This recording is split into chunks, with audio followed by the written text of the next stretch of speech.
Hi, I'm Mario Guerra, the two-time former mayor of the great city of Downey. And thanks for watching, thanks for listening, Talking California with Mayor Mario. Hi, I'm here today with Zurich Lewis. Zurich Lewis has been a longtime friend.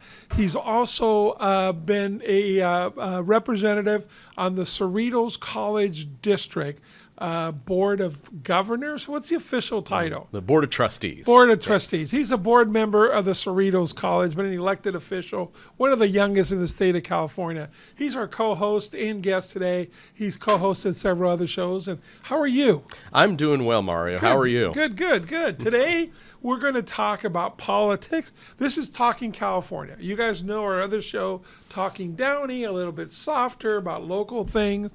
And considering you don't live in Downey, it's very nice that we're not doing a Talking Downey on there. But Talking California is about politics of the day, what's going on, new things.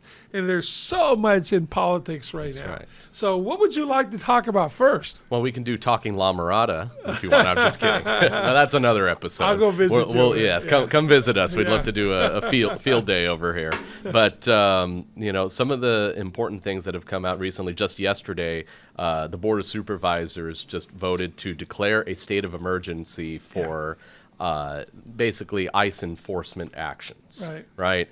And so even though nothing was actually changed in terms of policy for any substantive or tangible issues, it does lay the framework for a number of different things, including an eviction moratorium, rent relief, and other assistance that may be used to basically divert state dollars or other taxpayer dollars for this, because it's been declared to be an emergency. And that was a 4-1 vote with Catherine Barger, the chair, voting against it. She's the one that had common sense, and she says, and she even asked the staff members, so what will happen tomorrow? What will be different tomorrow than it would be today? And again, number one, it's an overreaction. Number two, it's money that it's not there. They're $1 billion in the hole, and yet they're trying to figure out other ways to give more of our money that we don't have.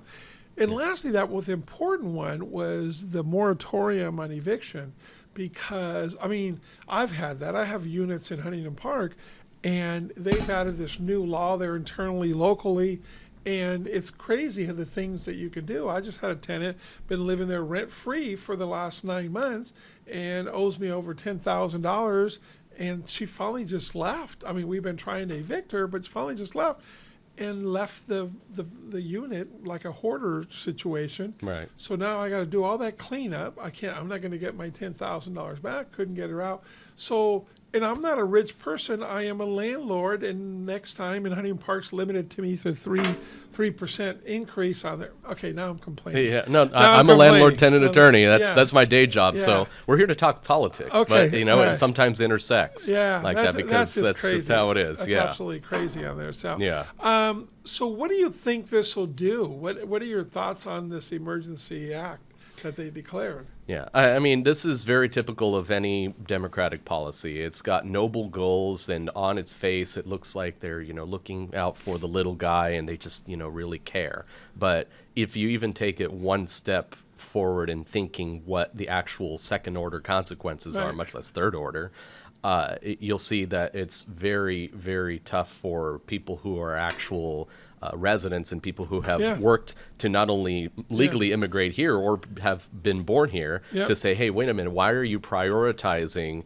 those who have had deportation orders for 10 plus years, 20 plus years in some cases, and now they've been they're being enforced.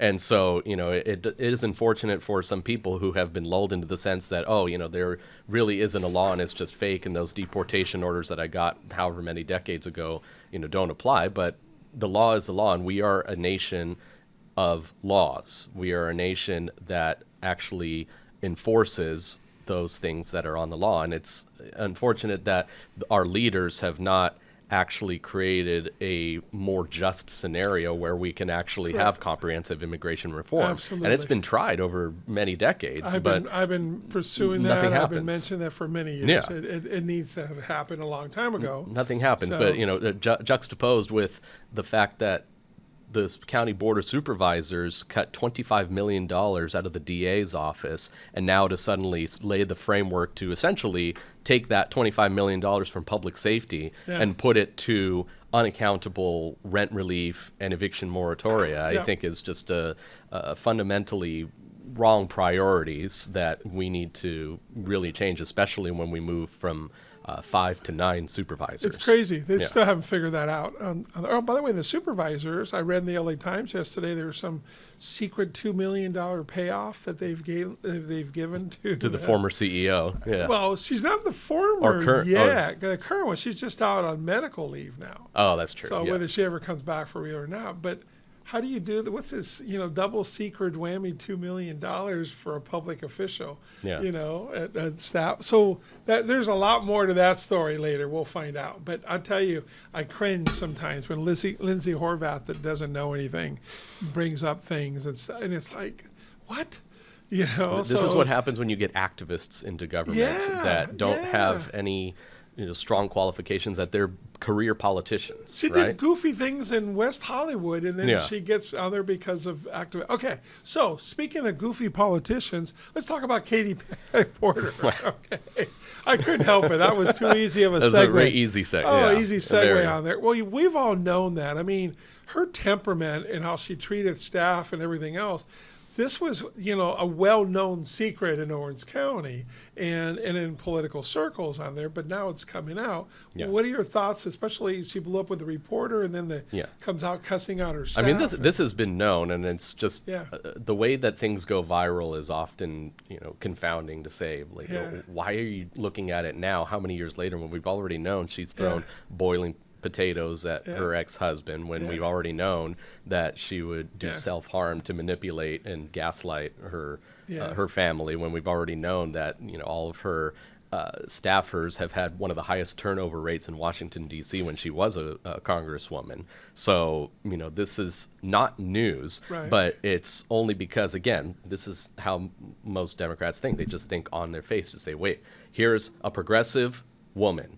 That's it. And they don't look anything further and say, you know what, she's the only true progressive woman that is running for governor, and she already had name recognition from having run for U.S. Senate, so that's why she was pounding on that with that reporter, that CBS reporter, like, well, I don't need anybody else. Why?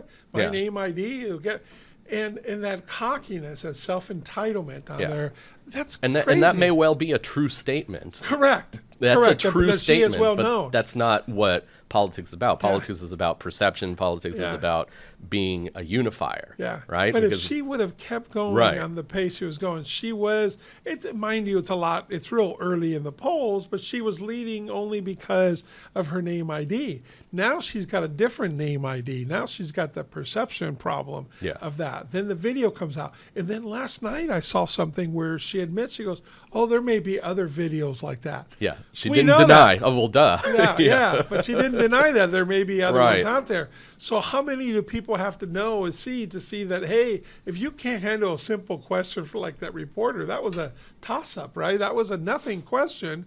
And you get, she literally went like this to the reporter, put her hands up, like stop, and, blah, blah, blah. Yeah.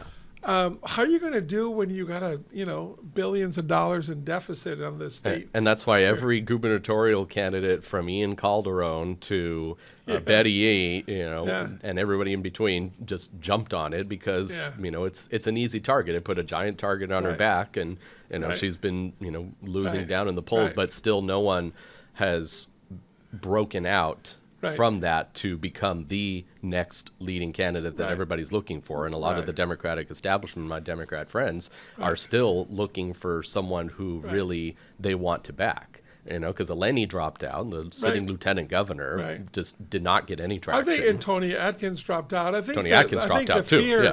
The fear has been when you have so many in the field that it could be split up so much that, a Chad Bianco and Steve Hilton would be the two.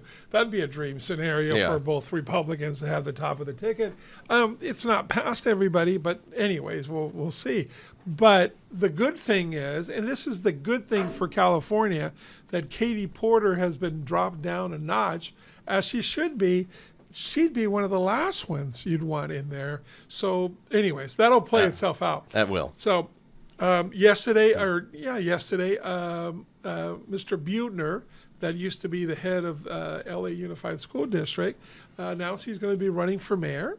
Okay, and he's pretty wealthy gentleman, and I was surprised at his background. He had more government background than I thought from before. I guess he was a deputy mayor for Vergosa at one point, but he's pretty self-funded, and he's running for mayor. So what does that do? And he even said, I voted for Mayor Bass last time, and, you know, we need to change things. And he lived in the Palisades. His mom's house got burned. His was partially burned. Yeah. So I think you get a different perspective when you're a victim, a legitimized victim on something like that. Right. You know, and I think that, you know, that's still going to have similar coalitions to what the Caruso-Bass race was before, because Austin Buettner, being the former LAUSD superintendent, often clashed with the UTLA. Right. And the UTLA already backed Mayor Bass. So, you know, a lot of that record, if Karen Bass were to, and she's a savvy politician, and she's been elected to Congress and everything in between for quite a while. So, so she knows how to play the game. And I think the obvious play in this case would be to run against Buettner on his LAUSD record. Right. And if he cannot parlay that LAUSD record into something positive, which I don't know what would be. I mean, if I can't think of it, and if it's not obvious that we've already read about, LAUSD greatly improved under Buettner, then, you know, he might have a shot just to make it about the mayor herself, right? Because when you're running against an incumbent, you always have to look at whether there's something wrong with the incumbent or something wrong with the institution, and it's either going to be a referendum election or a choice election, right? And so it's up to the better campaign to make it one or the other. If you're the incumbent, you want to make it a choice to say, do you want someone who has been mayor, who has done this, and that, and has the power of the incumbency to say, even if it wasn't their own doing, these are the things that we've done, right? And then the other person wants to make it a referendum and say, look at all the bad things that have happened or the things that have not happened under this administration. It's going to be a balance, because there's so much you can say that's gone wrong. I mean, obviously, you know, from the fires on, but even before, you know, Bring 'em Inside or whatever it's called, the program on there that spent, you know, $500 million, and you only have, you know, 1,500 people brought in. So that you can do all kinds of things. She was going to cure homelessness and everything else. Right. And then you got to show his record. So anyway, it's got to be he's got to talk about competency, and if he can show that LAUSD survived or otherwise did okay versus Mayor Bass and how homelessness has increased, and you know we've had all these funds, and you know even the city controller, you know, Kenneth Mejia has tried to audit these homeless funds, and the city council will not let him. I know. The mayor will not let him. That's crazy. Do that. That's so absolutely it's like, crazy. Let's just keep the funds flowing. Yeah. Don't look at where it's going. Don't look at the results. I don't understand that. I just and he's not a Republican. Kenneth Mejia is Green Party. He's very progressive. Yeah, absolutely. So you know that also lends itself to a horseshoe theory of how you know people on the far right, people on the far left sometimes end up meeting at the same position. So what does that do for Rick Caruso jumping in? Because he would have taken the more moderate part of the LA mayor's race. Does that push him into the governor's race? I mean, he's already been going around to places outside of the city of LA. My understanding has been like Bakersfield. He's done not an official, you know, listening tour as some people might do, or call themselves an exploratory committee, which is, you know, the usual way of floating out the trial balloon. But, you know, my understanding is that he has not been focused solely on the city of LA, and you know, even some of the things that he's said that are more progressive than I would have imagined he would have said in the past, been more, I don't know what the word is, conciliatory to things that should be more hammered and, you know, kind of bludgeoned with easy things to hammer on. So I think he's trying to set himself up as, you know, a statewide race with the money that he has, because you need at least probably nowadays $7 million just to be even viable. And of a that's not candidate. an issue. So he's got that money. And, I mean, it's interesting that's the knock, that he's wealthy. But I'll tell you, he did all the pre-work, if you will, before the Palisades fire. They knock him because he had his own private fire department that knocked down the fire at his shopping centers there in the Palisades. Right. But if you could do that, and the argument is, wait a second, he paid for it out of his own pocket. Number two, that left resources for the city to use their fire department and other places there. Right. So, so he's got like the common sense that he's willing to use his money to do all the right things. And so that's neither here or there. So, okay, let's move on. Governor Newsom has had a big week. Governor Newsom just signed over 800 new bills. I think he vetoed 15% of them, 123 vetoed. Something like that. Some of the crazy ones that he signed, I mean, you can't buy a Glock anymore in California, which I don't understand the purpose of that. My understanding of that is that it's apparently has to do with some new design of the Glock that that is easy to modify to make it into a fully automatic weapon. Yeah. Right. Yeah. But a lot of things are very easy to modify, such as sawing off the the back of some of these guns. Right. So it's again, as we keep going back, criminals don't care. Criminals don't care. They don't care. This Glock. And by the way, the interesting thing, I can go out and buy a Glock until January 1. So go out and get your gun. I'm not a gun guy, and I don't own a handgun. I believe in the Second Amendment and so forth, but things like that. Well, there was one law that I thought was kind of goofy, that it was ruled unconstitutional where they signed it that you could only buy one gun a month. Okay, this was a couple of years ago. So it got appealed and it was ruled unconstitutional. So now he signed a law that said you can't buy more than 3 guns a month. And what would make, and the reason it was unruled unconstitutional is you can't put limitations on that. It's like saying, certain things that you can't limit. I can only have one protest a month. I can only have one free speech thing. My constitutional rights.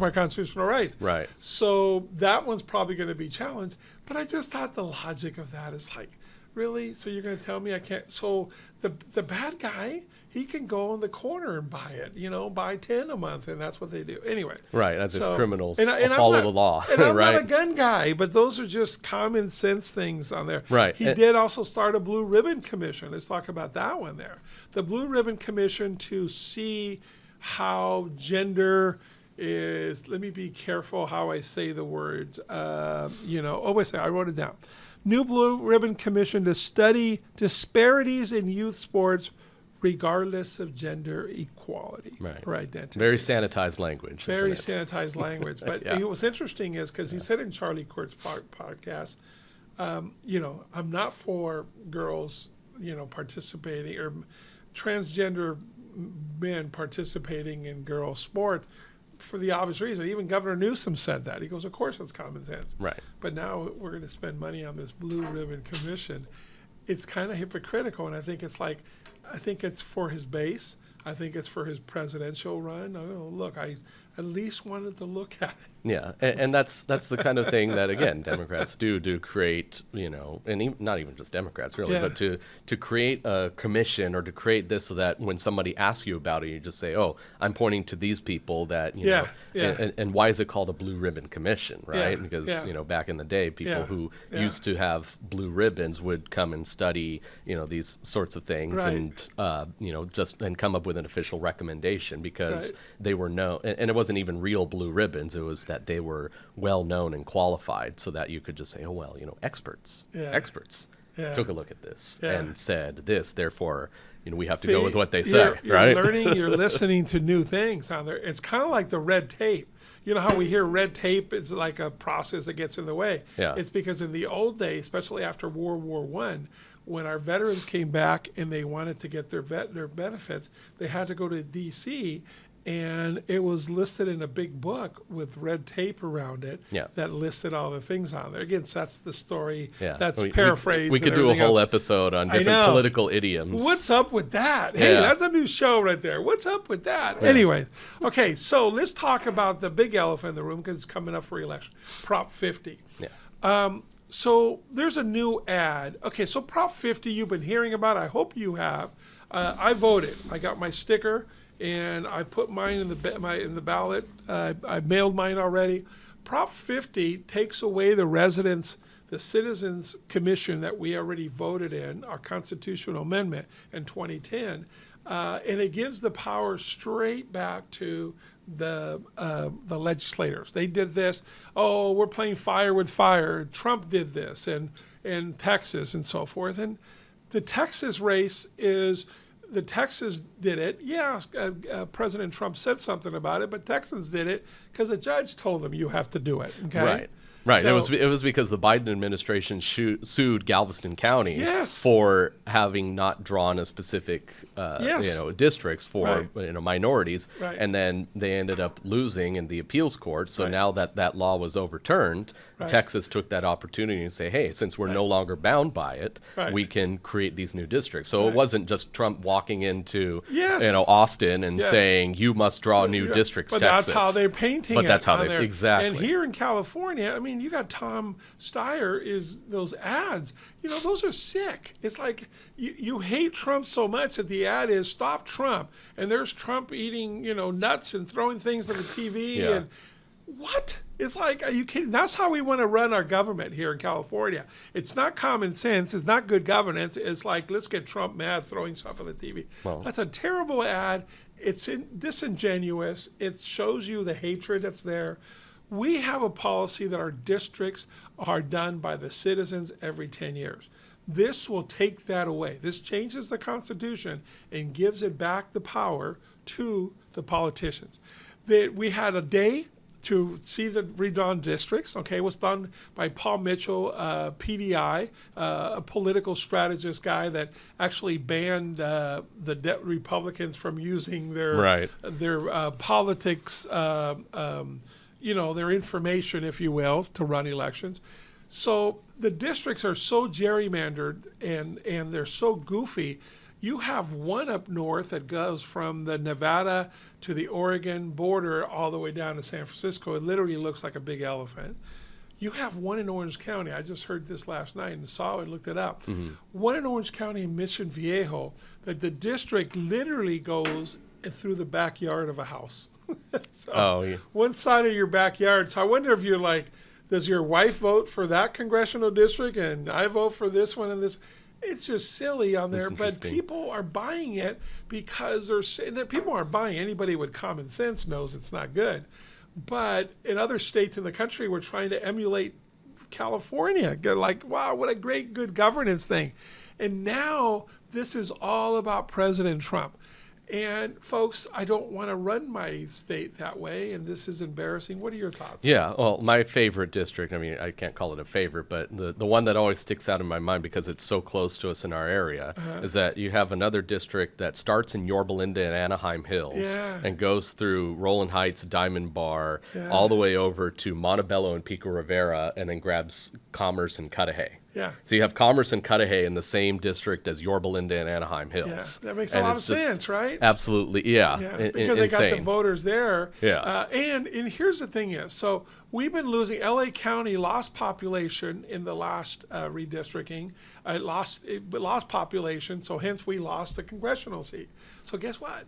All of a sudden, it's back. We have a brand new congressional seat that's coming up that Hilda Solis from L.A. County Supervisors, she's being termed out, so she's going to go to Congress. Back to Congress again. Back to Congress. So they just keep perpetual jobs because they get termed out of one thing and so forth. Right.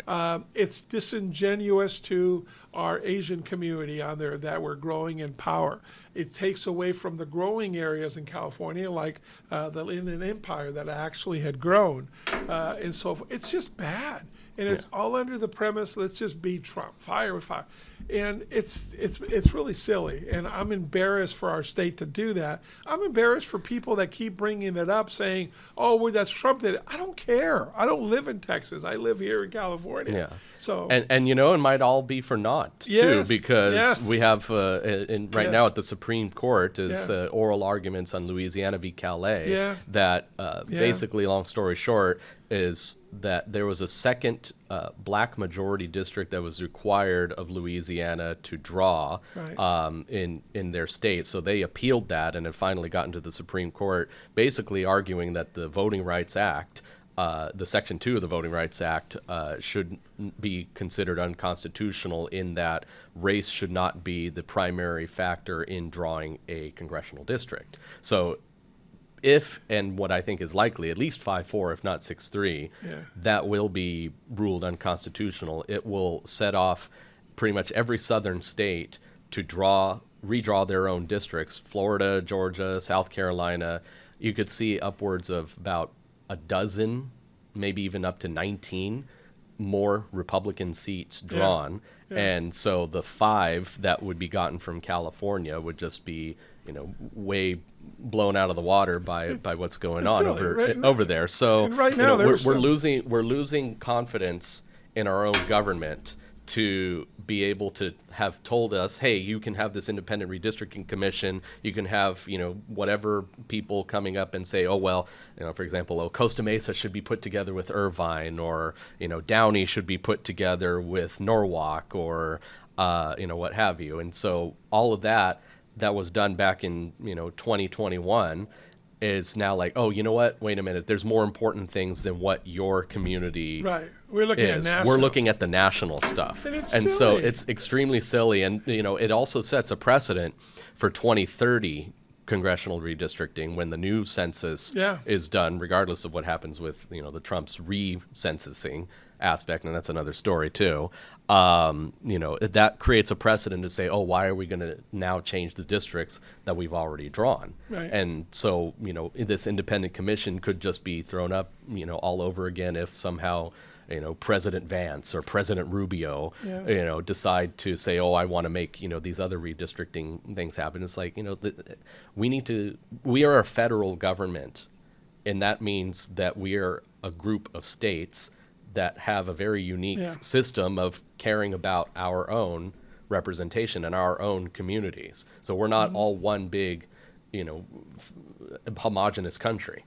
We have all these different states, and that's why the Constitution was set up the way that it was, so that we could have government be more local to the people and have it actually be responsible and accountable to those same people. And if we keep nationalizing everything, then we have no control, and only the people that are more elite. Right. So end up California, controlling. the platform for the California Democratic Party says that they favor the independent redistricting committee that we currently have. They think that's a good form of government. That's just hypocritical. And here we are doing it just the opposite. Here's something that they hadn't thought about. And, okay, so let's say they get their way. We only have 5 Republican congressmen, okay, out of, 34 and so forth, right? So there's only 5. So Trump is still going to be president for another 2.5 years after that. How is that good for our state when you don't have representation in a Republican administration? It's not. It's good. We're not going to get a dime. We're not going to get representation on there. So if you really are concerned about our state, do what's right for our state and have representatives that are going to. I just heard that the other day, and it made me think. I go, that's one of the best arguments. But people, the Dems aren't going to like it. Oh, sure, but you're still dealing. President Trump isn't going away. They're still going to have the Senate. In 2028, it looks like the Senate, we may be able to pick up some more seats on there. So even if you get the House, which you were normally going to lose some seats in the House, it happens historically in the midterms and so forth. So you're going to sell your soul on this for Governor Newsom. He looked better with the National Democrats and stuff. It's terrible. It's just terrible that we're doing that. He's still going to be president, and they don't need to be corrupt to win the favor of that. All they need to do, go out and win the seats. Have an appealing platform. Have a good message. Get the right messengers. Get the right leaders. Win it on your own. Don't try to cheat to do it and be corrupt. Yep. But this is terrible. Two wrongs don't make a right. Oh my gosh, it's like we've always been taught that. But here, everybody that talks to you, especially the hardcore level, well, of course it does. Here's the real mature one. Well, he started it. Okay, yeah, there you go. Get your Tom. Even though he really didn't, because as we just discussed, Texas did it on their own. Oh my God, get your Tom Hires and make silly ads on there that are paid for. And then, when you look at the other ad, oh my gosh, I get so mad. Senator Alex Padilla, the ad that starts off with, when Trump's agents threw me to the ground. Oh my gosh. Do you think Trump says, hey, go find Alex Padilla while he's charging the Homeland Security Secretary and throw him to the ground? Yeah. That's disingenuous. I always thought better of him. And then when you see the video, you see how childish he was for doing what he did, trying to disrupt that, didn't identify himself. I'm not saying whether he got pushed outside the hall or not, but he kept fighting back. But now to blame that on Trump, on President Trump on there, it's just, it's bad, when and then the lies. We're for independent, redistricting. No, you're doing just the opposite. You are lying to the people of the state of California. Shame on you. Hypocritical. Shame on you. Temporarily suspends, but it suspends it for the rest of what the independent commission had contemplated. Oh, you're going to get it back, by the way. You'll get it back, maybe. Just like the tax, right? The temporary tax, that we did on there. Oh, let's just put it on the ballot again because it's been working real good, that temporary tax. Yeah, so anyways. We just need this one more tax and homelessness will be solved. That's it. That's it. Yeah. That's all you got to do. And all you have to do is vote yes, and homelessness will be solved. It's gone. That's it. It's gone. Done. Easy. Yeah. And now, they put in that mansion tax in L.A. Because rich people selling $5 million homes, we should tax them another $500,000. Yeah, the ULA. Okay, so then now there's less houses being sold in that amount because people are tired of paying big tax things. And then the tax that is in there, we're not getting as much as we thought. But let's take that. Let's not do it for the homeless. Let's use it for this because we're out of budget here. It's disingenuous. It's wrong. Tax dollars don't belong to the politicians. They belong to us. The least amount of money that we can pay.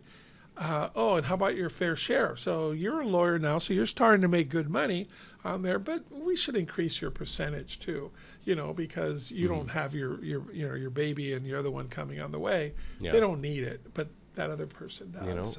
Because in democratic and socialist politics, we all belong to the state. Yeah. Everyone belongs to the state. There are no parents. There are no family units. There's no nuclear family. And we are all one collective. And if you're not doing it for the common good, and I even heard about a story in, I think it was Slate, that there was a writer that said, you are selfish if you want your child to be going into honors classes and doing APs and being better than the other students. We all need to have the same classes. We all need to have the same test scores, and that's what Mom Downey in New York has been advocating for, getting rid of their version of the honors program. Right. And that's what we have consistently been told at some of the local levels here too, even in California.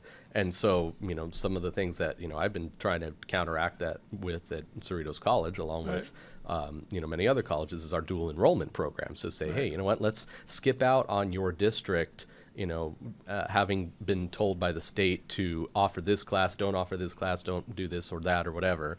Just come straight to community college. Get your degree. It's transferable to UCs and Cal States, and probably in many cases any other institution that you want to go, even if it's out of state. Right. So education is a gateway to getting for everything, but especially your own success and your own autonomy. Because if you don't have success financially and through education, you're always going to be subservient to someone else. Right. You know, right. they always and tell. What, by the way, how expensive is Cerritos College on there? $46 a unit. I was going to say, you have to be rich to go there, and I'm being sarcastic when I say that. You can get a college education for $46 a unit. Yep. So even if you're working minimum wage, and I understand all the peripherals on there, you can go to Cerritos College, you can go to community college, get a degree, improve yourself if you want to. The thing is, you have to work hard. And if you graduate from one of our local high schools in Downey, Norwalk, La Mirada, any of the other cities, we will give you your tuition for free.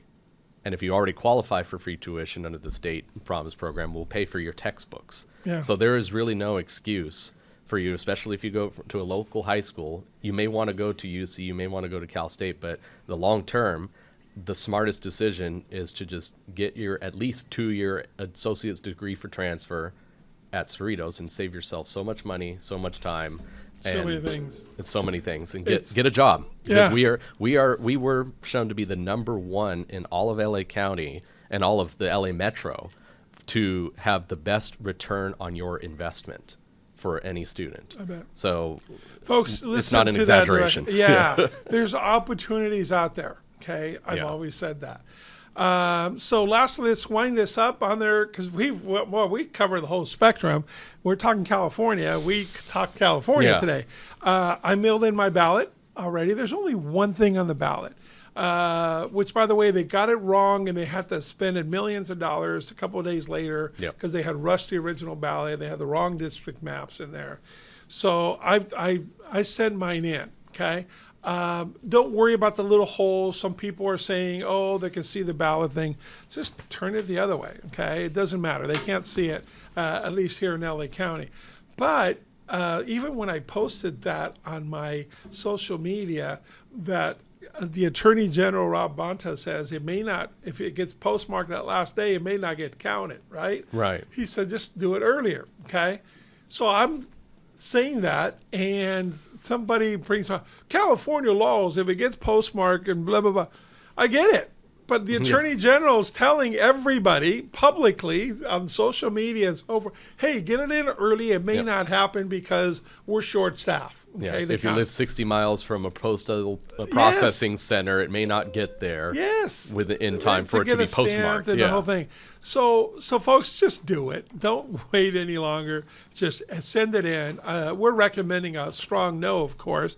We like our democratic process. We like having the citizens taking it away from the politicians. We like the way it is. We live in the state of California where other states are trying to copy us and emulate us because we have a good governance system that's worked. It worked in 2010. It worked again in 2020. So anyways, a strong no on 50. Feel free to contact us and contact me too. If you have any questions, I'll give you my cell number and we'll put it on the bottom of the show too, 562-706-4114, 562-706-4114. And I hope you've enjoyed this episode today. Thank you for coming on. Always a pleasure, Mario. Yeah, we always have a good dialogue. And folks, this is the leadership of California, a young family man that's taking care of business. He worked hard to get his degree, and he's also serving the community. He's been on the Cerritos College Board of Trustees for over 10 years now, right? So that's amazing. So folks, thank you for watching. Thank you for listening. Talking California with Mayor Mario and my guest, Zurich Lewis.